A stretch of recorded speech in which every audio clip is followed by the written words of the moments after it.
தமிழகத்தில் நடந்து முடிந்த சட்டமன்ற தேர்தல் முடிவுகள் அதிமுக என்ற கட்சிக்கு மிகப்பெரிய சறுக்கடிகளை தந்ததோடு மட்டுமல்லாமல் பிரதான எதிர்க்கட்சி என்பதான நிலையில் சட்டமன்றத்திலும் அதிமுக எதிர்க்கட்சி வரிசையில் கூட அமர முடியாத நிலை ஏற்பட்டிருந்தது. மிகப்பெரிய கவலைக்குரிய செய்தியாக அதிமுக தொண்டர்களிடையே இன்றையும் அது வெளிப்படுத்தப்பட்டு வருகிறது. ஒரு காலத்தில் அம்மையார் ஜெயலலிதாவின் கைகளில் அதிமுகவின் தலைமை இருந்தபொழுது இந்தியாவின் மிகப்பெரிய மூன்றாவது பெரிய கட்சி என்று நாடாளுமன்றத்திலும் தனது அடையாளத்தை காண்பித்த இரும்பு கோட்டை நாளடைவில் அம்மையார் ஜெயலலிதாவின் மறைவுக்கு பிறகு பல்வேறு விதமான தொடர் சரிவுகளை சந்தித்து வந்ததும் கட்சிக்குள் ஏற்பட்ட பிளவுகளும் கட்சியிலிருந்து அதிரடியாய் அவிழ்த்துவிட்ட நெல்லிக்காய் மூட்டையிலிருந்து வெளியேறும் நெல்லிக்கனிகளைப் போல அவரவர்கள் தாமாகவே வெளியேறி மாற்று இயக்கங்களை நோக்கி பயணித்த காட்சிகளும் அதிமுக கட்சிக்கு மிகப்பெரிய சரிவை தந்தது. கட்சியின் தலைமைக்கு எடப்பாடி பழனிசாமி பொறுப்பேற்று சந்தித்த பல தேர்தல்களில் தொடர் தோல்விகளை சந்தித்ததால் அதிமுகவின் நிலை அவ்வளவுதான் என்பதான நிலைகள் அதிகரிக்க துவங்கியது.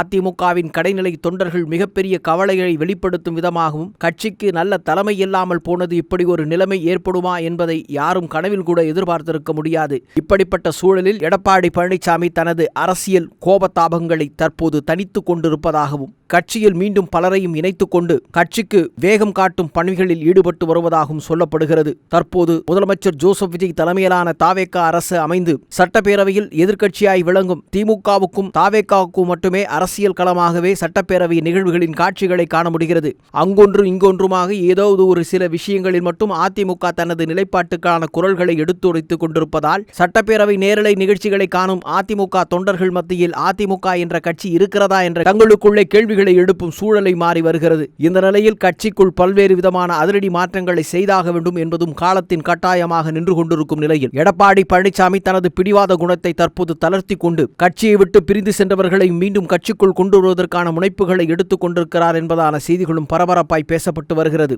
அந்த வகையில் தாவேகா அரசுக்கு எஸ்பி வேலுமணி, சி.வி. சண்முகம் உள்ளிட்ட ஆதரவு எம்எல்ஏக்களின் 25 எம்எல்ஏக்களின் நிலைகள் குறித்த கேள்விகள் பல்வேறு விதமான அரசியல் புயலை ஏற்படுத்திய நிலையில் தாவேகாவுக்கு ஆதரவு நிலை வலித்தவர்கள் எல்லாம் தற்போது அமைதி காத்துக் கொண்டிருக்கும் இந்த சூழலில் அதிமுகவை விட்டு விலகி சென்று தாவேகாவில் கட்சியில் மிகப்பெரிய வாய்ப்புகளும் பெரிய பொறுப்புகளும் கிடைக்கும் என்று ஆவலுடன் பறந்து சென்றவர்கள் எல்லாம் போன இடம் தெரியாமல் என்ன செய்வது என்று திரும்பவும் முடியாமல் திணறி கொண்டிருப்பதான செய்திகளையும் பார்க்க முடிகிறது. இந்த நிலையில் கட்சியின் அடுத்த கட்ட நகர்வுகளை நோக்கி பயணித்துக் கொண்டிருக்கும் நிலையில் கட்சிக்குள் சசிகலாவை கொண்டு வருவதற்கான முனைப்புகளை வேகப்படுத்தி வருவதாகவும் சொல்லப்படுகிறது. ஏற்கனவே டிடிவி தினகரனுடன் பல கட்ட பேச்சுவார்த்தைகள் நடத்தியிருப்பதாக சொல்லப்படும் நிலையில் டிடிவி தினகரனும் சசிகலாவும் மீண்டும் கட்சிக்குள் இணைவார்கள் என்பதான செய்திகள் நீண்ட நாட்களாக பேசப்பட்டு வந்திருந்தாலும் எடப்பாடியின் தரப்பிலிருந்து அதற்கான அதிகாரப்பூர்வ அறிவிப்புகள் இதுவரும் வெளியிடப்படாமல் இருக்கும் நிலையில் ஒருவேளை இதற்கான அறிவிப்புகள் விரைவில் வருமா என்ற ஏக்க கனவுகளோடு காத்து இருக்கிறார்கள் அதிமுகவின் கடைநிலை தொண்டர்கள். இதற்கிடையில் அதிமுகவில் இருந்து தங்களின் எதிர்ப்பை பதிவு செய்து கோஷ்டி பூசலில் இடம்பெற்ற 25 சட்டமன்ற உறுப்பினர்கள்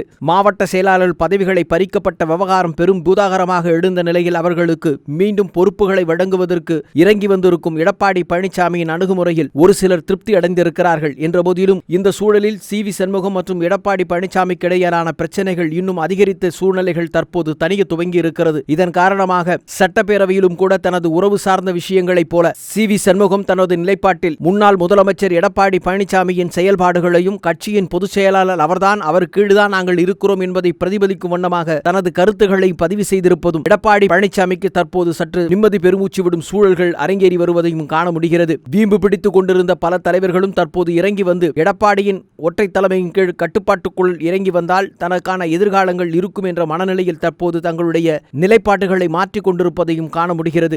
எடப்பாடி பழனிசாமிக்கு எதிராக பேசி வந்த சி.வி. சண்முகம் சட்டப்பேரவையில் நிகழ்ந்த பல்வேறு வாதங்களின் பொழுது வார்த்தைக்கு வார்த்தை எங்களுடைய முன்னாள் முதல்வர் என்று எடப்பாடி பழனிசாமியை குறிப்பிட்டு பேசிய விவகாரம் எடப்பாடி பழனிசாமியை மகிழ்ச்சிக்குள் ஆழ்த்தியதோடு மனம் திரும்புவதற்கான வாய்ப்பு கதவுகளையும் திறந்து வைத்ததாகவும் சொல்லப்படுகிறது. சி.வி. சண்முகம், எஸ்பி வேலுமணி போன்றவர்கள் பேசியிருக்கிற பேச்சுகளினால் தற்போது அதிமுகவின் தலைமைக்குள் ஒரு சமரச பேச்சுவார்த்தைகள் அரங்கேறி கொண்டிருப்பதை காண முடிகிறது. இதன் பின்னணியிலும் பல்வேறு விதமான அரசியல் நோக்கங்களை உற்று பார்க்க வேண்டிய தருணங்களாக இருக்கிறது. மாற்று கட்சிக்கு சென்றால் கட்சி தாவல் தடை சட்டத்தின் கீழ் எம்எல்ஏக்கள் பதவி பறிப்போகும் அபாய நிலைகளும் உள்ள நிலையில் தற்போது மூத்த தலைவர்களில் ஒருவராக கருதப்படும் சி.வி. சண்முகம், எஸ்பி வேலுமணி ஆகியோர் தங்களது சுயமரியாதை விட்டுக் கொடுக்காமலேயே அதிமுகவிலேயே நீடிக்க வேண்டும் என்பதான நிலைப்பாட்டில் உறுதி எடுத்திருப்பதாகவும் தெரிகிறது. அது மட்டுமல்லாமல் இபிஎஸ்க்கு அரசியல் ரீதியாக நேரடியாக செக் வைக்கும் யுக்தியாகவும் இது பார்க்கப்படுவதோடு இறங்கி வந்து ஆதரவு தெரிவிக்கும் நிலையிலும் பறிக்கப்பட்ட பதவிகளை மீண்டும் வழங்க இபிஎஸ் மறுத்தால் அது தொண்டர்கள் மத்தியிலே இபிஎஸ்ஸின் பிடிவாத தனத்தை மீண்டும் காட்டும் என்பதான முனைப்பிலே தற்போது எஸ்பி வேலுமணி, சி.வி. சண்முகம் போன்றவர்கள் தங்களுடைய விடாப்புடியான எண்ணங்களிலிருந்து இபிஎஸ்ஸினுடைய செயல்பாடுகளை பற்றி கவலை கொள்ளாமல் மீண்டும் தாய்க்கழகத்தில் தங்களின் வேகப் பணிகளை காட்ட தற்போது முனைப்பெடுத்துக் கொண்டிருப்பதையும் பார்க்க வேண்டியிருக்கிறது. அது மட்டுமல்லாமல் 25 சட்டமன்ற உறுப்பினர்களை உள்ளடக்கிய சி.வி. சண்முகம் அணியை இணைத்துக் கொள்வது அதிமுகவிற்கு தற்போது நன்மை தரும் விஷயமாகவே பார்க்கப்படுகிறது. காரணம், கட்சித்தாவல் விவகாரத்தில் போனால் அந்த 25 எம்எல்ஏ நிலைகள் பெரும் கேள்விக்குறியாகிவிடும் நிலையிலும் கூட தற்போது அதிமுகவிலேயே தங்களை அடையாளப்படுத்திக் கொள்வதன் மூலமாக அவர்களுக்கான எதிர்காலம் நிச்சயம் தீர்மானிக்கப்பட்டதாகவே இருக்கப்படும் என்பதாகவும் நம்பிக்கை கருதுகின்றனர். உட்கட்சி பூசல்கள் முடிவுக்கு வந்து கட்சிகள் ஒருங்கிணைந்ததால் தொண்டர்கள் மத்தியில் உற்சாகம் அடையக்கூடிய சூழல்கள் கணிந்து வரும் இந்த சூழலில் எதிர்வர இருக்கக்கூடிய உள்ளாட்சி தேர்தலிலும் இடைத்தேர்தலிலும் அதிமுகவுக்கு பெரும் பலமாக அமைவதற்கான வாய்ப்புகள் இருக்கும் என்றும் எதிர்பார்க்கப்படுகிறது. மத்திய அரசு மற்றும் கூட்டணி தலைவர்களுடனான உறவில் தொய்வுகள் ஏற்பட்டுள்ள நிலையில் கட்சியை கட்டுக்கோப்பாக வைத்திருப்பது அதிமுகவின் மீதான நம்பிக்கையை மீண்டும் அதிகரிக்க செய்யும் என்ற எதிர்பார்ப்புகளும் தற்போது எடப்பாடியின் கைகளில் உள்ளது. வலுவான ஒருங்கிணைப்பு அமைந்தால் வரும் மக்களவை தேர்தல் கூடுதல் இடங்களை கைப்பற்றி பாராளுமன்றத்தில் ஜெயலலிதாவின் காலத்தில் இருந்த செல்வாக்கை போல தற்போது திமுகவுக்கு இணையான ஒரு பிரதான எதிர்க்கட்சி என்ற அந்தஸ்தையும் அதிமுக பெற்று மீண்டும் பலம் பெறுவதற்கான வாய்ப்பு தளமாகவே இதை பார்க்க முடிகிறது. பறிக்கப்பட்ட பதவிகளை மீண்டும் வழங்கி அவர்களை ஏற்றுக்கொள்வதற்கான அதிமுக தற்போது தலைமை முடிவு செய்திருப்பதால் எடப்பாடி தரப்பிலிருந்து இதுவரை எந்தவிதமான அதிகாரப்பூர்வ அறிவிப்புகளையும் அறிவிக்கப்படாமல் காத்திருப்பதன் நிலையில் எந்த நேரத்திலும் அவர்களுக்கான முன்னுரிமை மீண்டும் வழங்கப்படுவதற்கான சூழல்கள் வரும் என்றும் எதிர்பார்க்கப்படுகிறது. பிரிந்து சென்றவர்கள் மீண்டும் கட்சிக்குள் இணைந்து கொள்வதால் கட்சி மீண்டும் பலப்படுவதோடு மட்டுமல்லாமல் இரும்பு கோட்டை என கருதப்பட்ட அதிமுகவின் செல்வாக்கை மீண்டும் அதை பெற்றெடுத்து எதிர்வரும் தேர்தல் களங்களில் தங்களின் ஆளுமையை வெளிப்படுத்தும் களமாக அதிமுக